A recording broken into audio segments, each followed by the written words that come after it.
Hello guys, இன்றைக்கி நம்ம சேனலில் என்ன பார்க்க போகிறோன்னா ரொம்பவே ஈஸியான சிம்பிளான டேஸ்டியான ஈவினிங் ஸ்நாக்ஸ் ரெசிபி தான் பார்க்க போகிறோம். அதுக்கு முன்னாடி சேனல் இன்னும் சப்ஸ்கிரைப் பண்ணலைன்னா சப்ஸ்கிரைப் பண்ணிக்கோங்க. வாங்க வீடியோக்குள்ளே போகலாம். இன்றைக்கி நம்ம பார்க்க போகிற ரெசிபி பொட்டேட்டோ போண்டா தான் பார்க்க போகிறோம். இது நீங்கள் டீ டைம் ஸ்நாக்ஸாக கூட செஞ்சு சாப்பிட்டுக்கலாம், இல்லை ரைஸுக்கு சைட் டிஷ்ஷாக கூட வச்சு சாப்பிட்டுக்கலாம். ரொம்பவே டேஸ்ட்டாக இருக்கும், ரொம்பவே சாஃப்டாகவும் இருக்கும். அதுவும் இந்த ரெசிபிக்கு ரொம்பவே சிம்பிளான இன்க்ரீடியன்ஸ் தான் தேவைப்படும். நம்ம வீட்டில் என்னென்ன நார்மலாக இருக்கோ அதை வச்சு தான் இதை செய்ய போகிறோம். வாங்க இது எப்படி செய்கிறதுன்றதை பார்க்கலாம். ஃபஸ்ட்டு உங்களுக்கு தேவையான அளவுக்கு உருளைக்கிழங்கு எடுத்து வச்சுக்கோங்க. நான் இங்கே 7 மீடியம் சைஸ் உருளைக்கிழங்கு எடுத்து வச்சுருக்கேன். இந்த இதில் வந்து எப்படியும் ஒரு 15 to 20 போண்டாஸ் வரும். அந்த அளவுக்கு நீங்கள் வந்து உருளைக்கிழங்கு எடுத்து வச்சுக்கோங்க. உருளைக்கிழங்கு நல்லா க்ளீன் பண்ணிவிட்டு தண்ணி ஊற்றி நல்லா குக்கரில் வேக வச்சு எடுத்துக்கோங்க. அது நல்லா வேகிறதுக்குள்ளே 2 மீடியம் சைஸ் பெரிய வெங்காயத்தை வந்து கட் பண்ணி வச்சுக்கோங்க. நல்லா பொடிசாக கட் பண்ணி வச்சுக்கோங்க. 2 பச்சை மிளகாய் கட் பண்ணிக்கோங்க.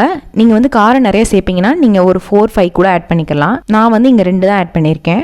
நீங்கள் இதில் இஞ்சி பூண்டு ஆட் பண்ணணும்னு நினச்சிங்கன்னா ஆட் பண்ணிக்கலாம். அதுக்கப்புறம் ஒரு பவுலில் 2 கப் கடலை மாவு எடுத்துக்கோங்க. 1/2 கப் அரிசி மாவு, 1 டீஸ்பூன் உப்பு, 1 டீஸ்பூன் மிளகாய்த்தூள், 1/4 டீஸ்பூன் மஞ்சள் தூள், 1/2 டீஸ்பூன் பெருங்காயத்தூள், இதெல்லாம் சேர்த்து நல்லா மிக்ஸ் பண்ணிக்கோங்க. நல்லா மிக்ஸ் பண்ணிவிட்டு கொஞ்சம் கொஞ்சமாக தண்ணி விட்டு நல்லா பஜ்ஜி மாவுக்கு நீங்கள் எப்படி ரெடி பண்ணுவீங்களோ அது மாதிரி ரெடி பண்ணிக்கோங்க. கொஞ்சம் மாவு வந்து கொஞ்சம் கெட்டியாக இருந்தால் நல்லாயிருக்கும். ஃபஸ்ட்டு இது எல்லாத்தையுமே நல்லா மிக்ஸ் பண்ணிக்கோங்க. அதுக்கப்புறம் கொஞ்சம் கொஞ்சமாக தண்ணி விட்டு நல்லா மிக்ஸ் பண்ணிக்கோங்க. கட்டி இல்லாமல் நல்லா மிக்ஸ் பண்ணிக்கோங்க.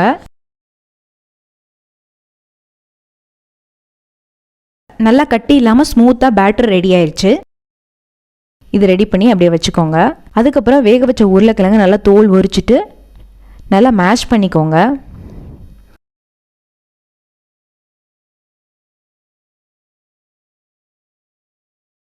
அதுக்கப்புறம் ஒரு கடாயில் எண்ணெய் ஊற்றிக்கோங்க.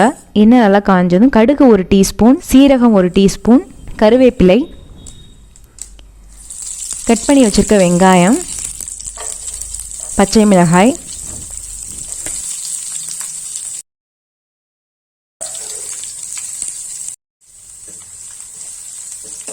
இதெல்லாம் சேர்த்து நல்லா வதக்கி விட்டுக்கோங்க. இதெல்லாம் நல்லா வதங்கின பின்னாடி மஞ்சள் தூள் 1 டீஸ்பூன், மிளகாய் தூள் 1 டீஸ்பூன், மல்லித்தூள் 1 டீஸ்பூன், சீரகத்தூள் 1 டீஸ்பூன், கரம் மசாலா 1/4 டீஸ்பூன், இதெல்லாம் சேர்த்து நல்லா மிக்ஸ் பண்ணிக்கோங்க. உப்பு 1 டீஸ்பூன். இதெல்லாம் சேர்த்த பின்னாடி நம்ம மேஷ் பண்ணி வச்சுருக்க பொட்டேட்டோவை இதில் ஆட் பண்ணிக்கோங்க. இது எல்லாத்தையும் சேர்த்து நல்லா மிக்ஸ் பண்ணிக்கோங்க. மசாலாஸ்லாம் நல்லா மிக்ஸ் ஆகணும். மிக்ஸ் பண்ணிவிட்டு இறக்கிடுங்க.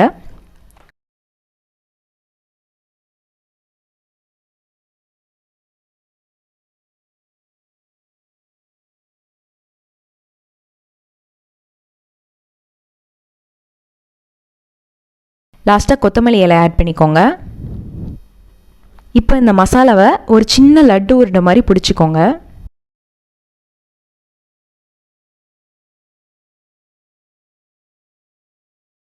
நல்லா இந்த மாதிரி குட்டி குட்டி பால்ஸாக ரெடி பண்ணிக்கோங்க. உங்களுக்கு பெரிய சைஸ் பால் வேணால் பெரிய சைஸ் ரெடி பண்ணிக்கோங்க. இந்த சைஸ் கொஞ்சம் கரெக்டாக இருக்கும், அதனால் நான் இந்த சைஸ் ரெடி பண்ணியிருக்கேன். இதை அப்படியே அந்த நம்ம ரெடி பண்ணி வச்சுருக்க பஜ்ஜி மாவில் முக்கி எடுத்துருங்க. நல்லா டிப் பண்ணி எடுத்திங்கன்னா நல்லா கோட் ஆகிடும். ஃபுல்லாக நல்லா இந்த மாதிரி கோட் ஆகிடும். அதுக்கப்புறம் ஒரு பேனில் எண்ணெய் நல்லா காய வச்சுக்கோங்க. காய வச்சுட்டு இந்த பால்ஸ் எல்லாம் அப்படியே போட்டு நல்லா ஃப்ரை பண்ணி எடுத்துருக்கேன்.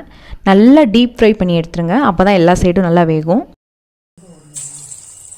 ஃப்ரை பண்ணும்போது போண்டாலாம் ஒன்றுக்கு ஒன்று ஒட்டிக்காமல் பார்த்துக்கோங்க. நல்லா தனித்தனியாக இருக்கிற மாதிரி ஃப்ரை பண்ணி எடுத்துக்கோங்க.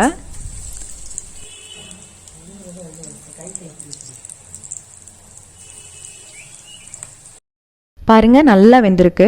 எல்லா சைடும் நல்லா வெந்துருச்சு. இது அப்படியே வந்து இன்னொரு பிளேட்டில் ட்ரான்ஸ்ஃபர் பண்ணிடலாம். எல்லா சைடும் நல்லா வெந்துருச்சு. வெந்த பின்னாடி அப்படியே வடித்து எடுத்துருங்க.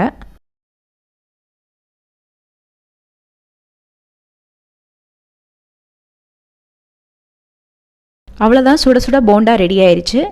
இப்போ இந்த போண்டாவை நான் வந்து பிச்சு காமிக்கிறேன். பாருங்கள், வெளியில் இருக்க பஜ்ஜி மாவு, உள்ளுக்கு இருக்க மசாலா எல்லாமே கம்ப்ளீட்டாக நல்லா வெந்துருச்சு. ரொம்பவே சாஃப்டாக இருக்குது. அவ்வளோதான், ரொம்பவே ஈஸியான சிம்பிளான டேஸ்டியான பொட்டேட்டோ போண்டா ரெடி ஆயிடுச்சு. இந்த ரெசிபி பிடிச்சிருந்தா லைக் பண்ணுங்கள், ஷேர் பண்ணுங்கள், கமெண்ட் பண்ணுங்கள். மறக்காமல் சேனலை சப்ஸ்கிரைப் பண்ணுங்கள். இன்னொரு வீடியோவில் பார்க்குறேன். பாய்.